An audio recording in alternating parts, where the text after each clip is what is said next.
Good morning, everybody, and welcome to day 2 of the live coverage for YCS Milan 2019. We had some excellent games yesterday, and we've narrowed the field down from the largest Italian event ever of 1,945 players down to just the best of the best. And we're going to be playing 3 more rounds of Swiss today before we cut to our top 32. So we want to grab you the feature match for this round. First, Norberto Fortini, come on in, my friend. How are you doing today? Yeah, it's good. I feel very confident, and I play this deck by a long time, so it's okay today. Well, I'm glad to hear that you're feeling very confident. What's your record at the moment? I'm 6-2, so I need to win. On the bubble, but you got to feel confident, right? Yeah, always bubble, always confident. You got this, you got this. All right, do you want to just grab your seat? And I'd like to call in your opponent, who's not going to be easy, I'm not going to lie, Jonathan Vazquez. Hey, man, how you doing today? I'm really good. I'm very happy, and I'm trying to win this game. Yeah, I mean, we took a look at your accomplishments before the game. You're a UDS top finish, Latin America WCQ top, and the YCS champ from Mexico City. That's quite some accomplishments. Yeah, sure. I'm trying to win this YCS in Europe. I think you've got a strong chance. We got so many requests from your friends back home to say, get him on, get him on, get him on. So we're like, all right, we'll trust you. Anyway, if you'd like to grab your seat, and we'll get ready for the game. Good luck to you, man.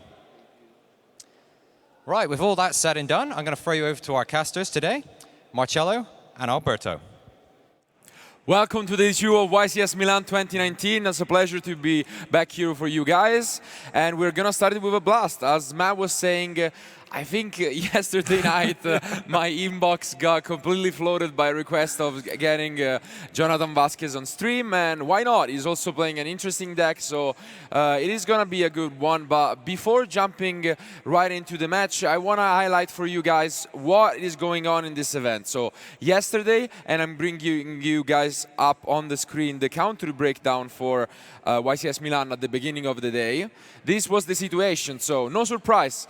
We have 1,945 players at the event, but over 800 Italians. So. Yeah, we were not surprised by these numbers at all, also because, like, I mean, we are in Italy, so we expected this, but what has like happened shocking. now, let's see. This is what it looks at the beginning of day 2. Over 700 Italians are kicked out of the tournament. Yeah. So still at first place, no surprise, but the conversion rate gotta feel pretty bad for our fellow Italians. Would you ever expect it? Like, I mean, it's tough. Of course, at the same time, like, they also play against each other, so it doesn't surprise me. But I would have expected a slightly higher number.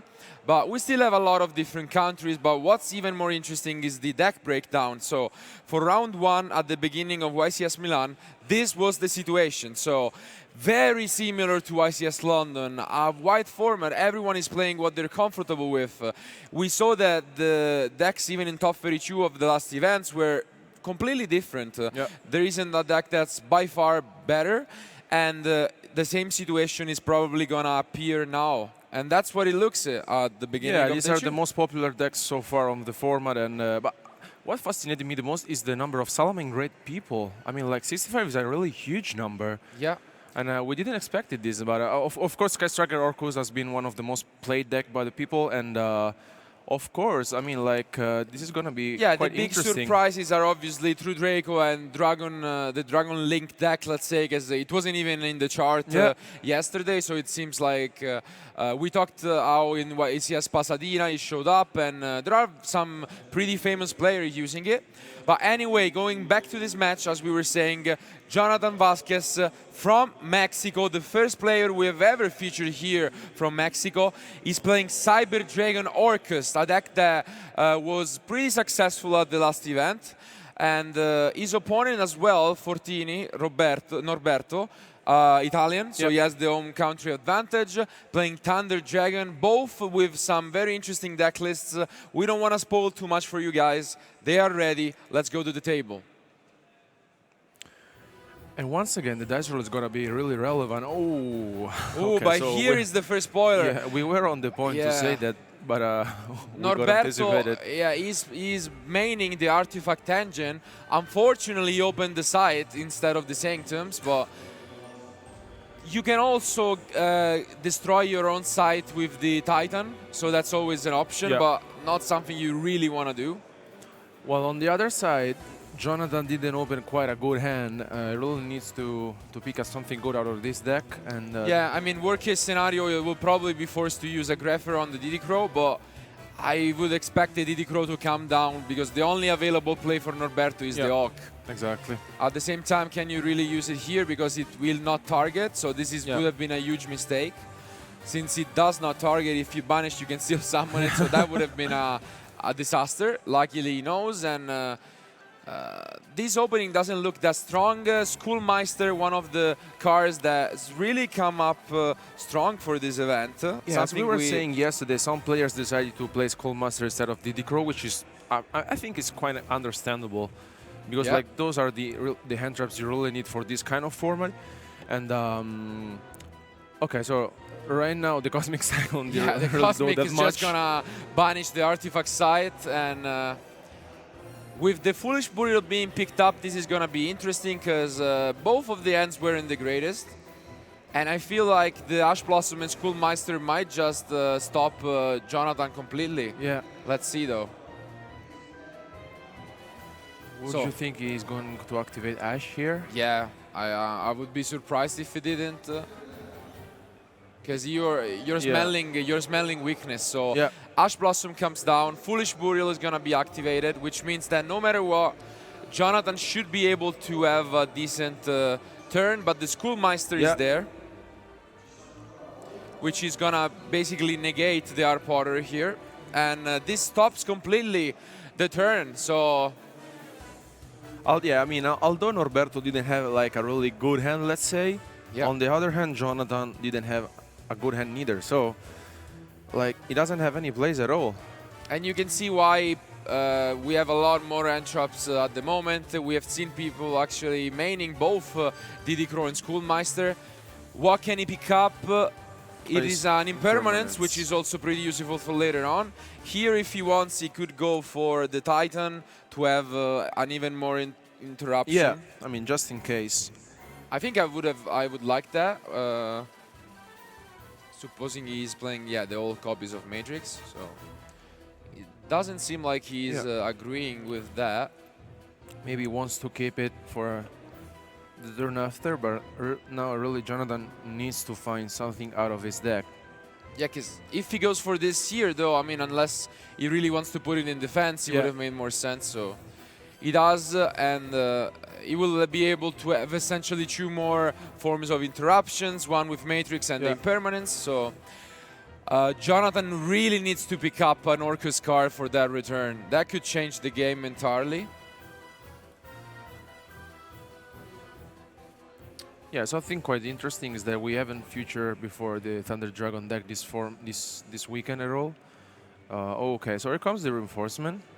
Yeah, reinforcement of the army, unfortunately not gonna be that great because the Impermanence is gonna be able to stop it, which means this is looking better and better for Norberto. At the same time, let's not forget that Jonathan is playing Cyber Dragon cards in his deck, so even if he would have picked up any of that, he would have been able to get rid of the Titan, but the Impermanence is gonna completely stop him, and can Norberto capitalize once more? He picks up yet another Thunder Dragon card, the Roar. Yeah, nothing that Jonathan can do, unfortunately, for him. Yeah, so here he has a few options. He can play slowly, or potentially he could have tributed it. It depends what he's playing, but I feel like he might have enough, because if you normal summon it over the Titan and you use the Matrix to make Colossus, then you can search for the Dark, which then gives you the Dragon Duo, for example. So he has a lot of options to push some damage here. Would you rather go for Colossus before, or? I mean, if you want to go for it, then it's a much better play. So you surely do this. So you go, okay. Okay, so, He start clearing his opponent field instead, so he's gonna get the Hawk back, which I think is a slightly worse play, but I mean it's okay. It still gets you there, and he is gonna be able to push still quite some damage. Yeah, Jonathan will have few life points remaining after this turn. Let's see if Norberto can capitalize. He's just doing some calculation here. Yeah, because the roar is already 24. Yeah. Plus 33, 57. Yeah, 56, 60. It should be exactly it should be 61, yeah. It's exactly 61 if he activates the matrix, so I'm pretty sure he should be able to do this math. It shouldn't be complicated, so of course you wanna double check everything, but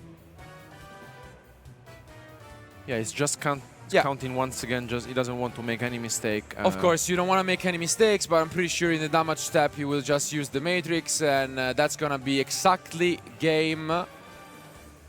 Does he see it? Yeah. He does, and that's And exactly enough damage he needs to win. They're just Yeah, verifying they're just doing a double check on this, but it's exactly game, so Norberto should be taking it.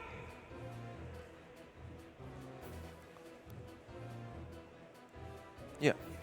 Yeah. So Let's this just is wait, it? and Yeah. that's it, yeah. Just a moment of confusion to check the math, but Norberto takes game one quite convincingly. And now we're just gonna move on to the side decks. Jonathan didn't really get his things going. They both had some slow openings, but in the end, too many entrops to handle. The Schoolmeister really got him the win. Yeah. And now that we get to the side decks, I want to say that Norberto is even more in a good spot because Orcust is by far the most expected deck. Yeah. And as you can see, he has Artifact Lancia, he has System Down, which are all incredible cards. Even against the Cyber Dragon, Yeah. System Down, just completely get rid of all of them. Yeah, well, on the other side, Jonathan is playing triple copies of Pancratops, which could be good, although I think he will go first for sure. And, I mean, he has generic cards we have previously seen so far this weekend, like, for example, Mind Control could be a really good card against the Thunder Dragon matchup, although he's going first. I mean, he has not useful card in his main deck, so maybe he can just put them in. Yeah, he might put in the Nibirus. Yeah. Usually, the Thunder Dragon players do play around them, but if they're going second, maybe they need to overextend a little bit more. Yeah.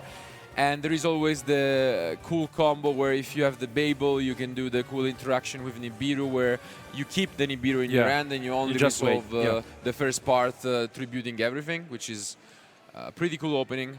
But overall, it will probably look similar to the second turn of the last duo, where if Jonathan opens a playable hand, which is very likely since his deck is super consistent, how many entrops will Norberto have, and will he be able to, if stopping Jonathan, capitalize on the time he is given? So Yeah, although Norberto drew this side, very unfortunate for him. In game one, he was able to win it anyway thanks to the Schoolmaster and the Ash Blossom. As we were saying yesterday, the hand traps in this format are so much important, and yeah, I mean there was nothing that Jonathan could do.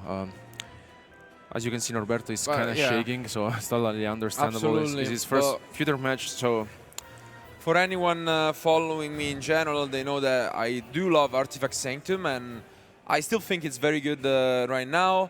There are some pretty famous players using it today with some success, because Artifact Lancia is such a good card. Why not play additional copies of it? And on top of that, you can just use the side to stop some of the decks, like the Salaman Great especially. So it's a really, really good card, and in some of these matchups, they're not even too focused on turn one. You might have a back and forth, so even if you have Sanctum going second, you can usually steal a turn from your opponent, and it might just be good enough to yeah, win. I think it's also a quite interesting choice from Norberto, because like most of the players don't expect Thunder Dragon to be playing this card, right? Yeah. So when you sit at the table, you're playing against Thunder Dragon, so why are you playing Sanctum? You know what I mean? So Absolutely. it could be a really blowout sometimes. So let's see who is gonna win and hopefully get to see the game 3 here in round 9 of YCS Milan. Jonathan is going first.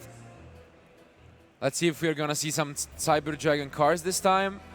I do see the Naxter, so let's see if we can do some cool combos, and we see the Nibiru as well. So unfortunately, though, the Lancia and System Down is picked up by Norberto, so a lot of answers. Yeah. The rest of this hand doesn't look that great, but I mean, there is not too much more you can ask. When you see the Lancia, you're usually super happy, but the Cold by the Grave is going to be able to negate it. So this game is going to be very close, I feel like. Yeah, I mean, because he has Cold by the Grave that can be activated on the Lancia, but on the other hand, Norberto has the system down, which completely could shut down Jonathan's field, or also Graveyard. It really depends whether Jonathan is, what kind of opening he's going to go for. Here you can see Norberto reading the Naxter, and can't really blame him. Here it is for you guys. We usually see this in the Cyber Dragon decks, but it's a very good extender. You can use it with the fusion in the extra deck, so you can just capitalize on the mirror match using all of the machines, and it's a pretty interesting card. Yeah, I think soon we will see Norberto activating Lancia. But, He didn't go for Lancia no. though. But maybe because He has the system down, I guess, so he doesn't feel like he needs to activate the Lancia, which is very interesting. He's holding into it because he thinks that his opponent is not going to go for the Crescendo, and he just wants to use the system down, and in case after the system down he tries to play, he will have the Lancia as a backup. Definitely interesting line. Yeah, Not I mean, it's fine because maybe he has considered the option that maybe the system down will resolve, so he can keep the Lancia for the turn after. But let's see if his plan is good enough. Yeah, we're probably just gonna see the Masquerina opening, and that's probably gonna be the only card that's left for Jonathan, though. Yeah, so the Masquerina comes down. It will be backed up by a Cold by the Grave. If he wants to use Foolish, he can. Yeah. Potentially sending the remaining like Symbol or the Orochi. So he has a lot of different options. And as we were saying, no matter what happens, the Babel and the Nibiru will be able to shut down most of Norberto's plays. But by looking at his hand, I don't think he's even able to have 5 summons if he wanted. Okay, so he activates the Dark in the end phase. The Dark comes down, and here one of the best pickup would probably be Aloof Lupine. Yeah. Or like the Allure of Darkness, so... The system down though is gonna be so huge. Yeah. A card that we haven't seen so often like in the past months, but it has been so popular after Orcos was the best. And he picks up the Aloof Lupine, just what he needed. This could be a quick one. It's gonna be such a blowout. So Norberto isn't gonna resolve the system down here, and the only card Jonathan has left in his deck, in his hand, is Nibiru. Yeah. So if Norberto finds a way to play around Nibiru, we will see absolutely a quick game. Here we see just Jonathan trying to figure out if he can get any advantage out of this. But yeah, this is gonna be such a blowout. He's gonna lose not only his Orcus card, but his Cyber Dragon cards as well, basically emptying whatever he has.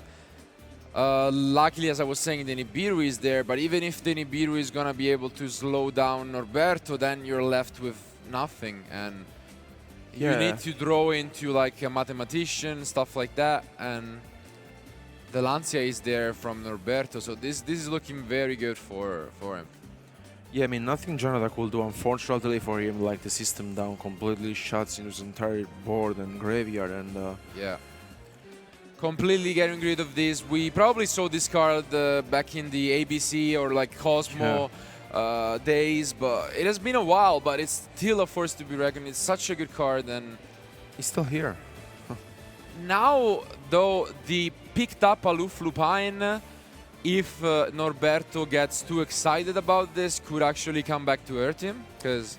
Yeah, really needs to be careful, because at the moment, he has totally control of the game, right?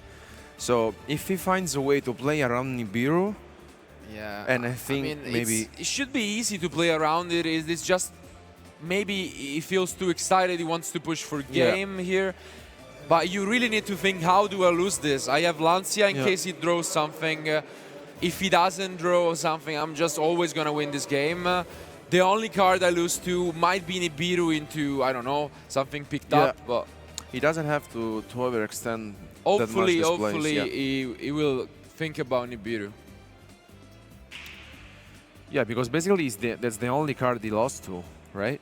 there are Yeah, no I other mean, cards he could think of at this moment. I'm thinking he might win even if he gets Nibiru, because I really think the difference in position is that huge, but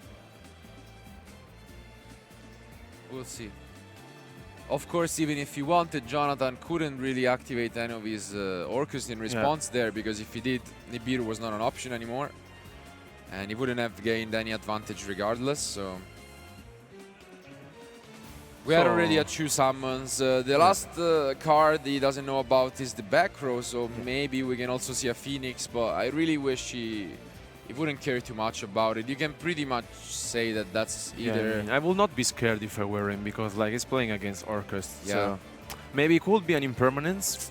But I think he's gonna fall to the Nibiru, because we are already at 3 summons, and if he were to summon a Colossus, that's already 5, so... Maybe he's just gonna use the fusion to get the Titan out. Yeah. And that would be pretty good. So I think his plan is completely right, if that's the case. Because if you go for this, then you have not only the Matrix to pop, so... And it would be a 4th summon, so... Yeah, and this is the 4th summon, so... If he stops right away here, and I think that's what he's gonna do, he's playing around Nibiru, executing it pretty well. And understanding that the only way he could potentially lose this is by Nibiru. Yeah, so hopefully he's now thinking... Yeah, it seems really like well he played. stopped, so very nice play by Norberto. Pushing some damage and having a backup with Lancia on top. This seems like it's getting through his way, and again, like, you can change a lot of things in the Orcus decks. You can play the Sky Striker cards, you can play Cyber Dragon cards, but at the end of the day, it is gonna be the most expected decks, and you can't really take it for granted, I guess. Yeah, People are gonna have Lancia, Schoolmeister, Diddy Crow, System Down. There are so many cards that shuts you down. Yeah, I mean, Orcus has been the most played deck so far in the last month, and so, I mean, you should be expecting those cards coming up. Yeah, and unfortunately, he picks up the Grapher, not being able to use the Nibiru with it being a light, and gonna try whatever he can to stay in this. Yeah, I think he really wants to survive to this one. He doesn't have anything else, but... And here, even the Dark comes down. He's gonna use the Call by the Grave, and just as a quick reminder for anyone watching, Titan works just like the Paleozoic cards. So to be able to chain it needs to be directly chained to whatever Thunder Dragon you activate. So even if you chain any other card to it, you can still destroy, and that's what he's trying to do. Yeah. So he's gonna destroy the Grapher in case there is a Dark Monster in Jonathan's hand, and this shuts him down completely. I'm pretty sure we are gonna see an handshake soon, and no matter what, this has been a pretty good duo. Yeah, nothing Jonathan could do so far in this game. Norberto played his cards, so I mean, nothing he can do. Yeah, he even picks up the gold sarcophagus. He doesn't need it. We might just see a Dragon duo being searched here, and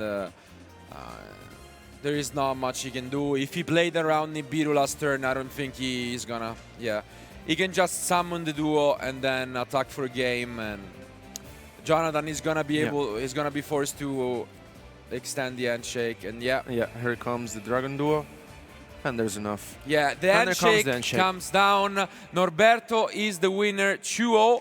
Moving on with an X2 record. You can see some of the people already gathering to watch it, but okay, so congratulations to both. Unfortunately, Jonathan is kicked out with an X3 record now. Yeah. Norberto trying his best. It is a very huge event. Once more, it's the biggest ever Italian event from Yu-Gi-Oh! Ever since. And that means that there is a lot of competition, that some X2 might even not be guaranteed to make it. So you really want to win your matches. Hopefully, your opponent, the guys you lost to, keep on doing well. Yeah. And so your tiebreaker could be higher, and you have a chance to top this event. No matter what, good show. It's always good to see people traveling from all over the world to compete. Jonathan proved that he's a very good player, but unfortunately his opponent seems like he was too prepared for the matchup. Sometimes it is something that we have seen even yesterday, I would say the average deck is something that you just side and main cars for like a couple cars for every matchup. But sometimes you see these players that they just don't want to lose to this specific deck. Yeah. Not only is Norberto maining Entrop specifically for Orcust, he's maining Sanctum. He's siding System Downs and Artifact Lancia. So honestly, it doesn't surprise me that he won probably all of his Orcust matchups And super of the day. prepared for this matchup, and indeed, as you were saying before, he has a lot of cards for this matchup. So hopefully, he will go through the entire event and Absolutely. the next to record. We might just see him again, but guys, we have a lot more action for you. Today, we're gonna have 2 more rounds of Swiss, followed by top 32. So a lot more duels, a lot more action. But before that, let's go to Matt for the interview with Norberto. Thank you, Marcello and Alberto. Congratulations, Norberto. That was an insane game. How did you feel about that? Thank you. I feel pretty well, yes. It's a good game. I will be pretty... I have a pretty luck, I think. And it's good, I win. The first one is that site is not so bad, but Ash Blossom and also Schoolmeister win the game, and System Down win the other one. So yeah, it's good. Were you banking on that system down to carry you, which is why you didn't use the Lancia? Yeah, I don't want to use Lancia because I prefer to keep it for next turn, because I'm sure that with them that System Down can I clean all, and if I don't able to OTK them, I have also one Lancia for the next turn. Yeah. Did you read the Nibiru in his hand? Because you stopped exactly on 4. It's like, yeah, this looks good. Yeah, he had Nibiru. Yeah, he had it. 100%. Okay. I play against it. Yeah, I always play against it. Oh, it was a smart thing to do. Well, congratulations. Do you have any friends or anything you want to give a shout out to? Yeah, I want to shout my girlfriend Julia for the support, and all my friends that are here and watch me. That's really nice. Thanks, man. Well, best of luck to you for the rest of the tournament. Hopefully you make the top cut. And guys, stay with us. We've got more live dueling coverage to come to you for YCS Milan 2019.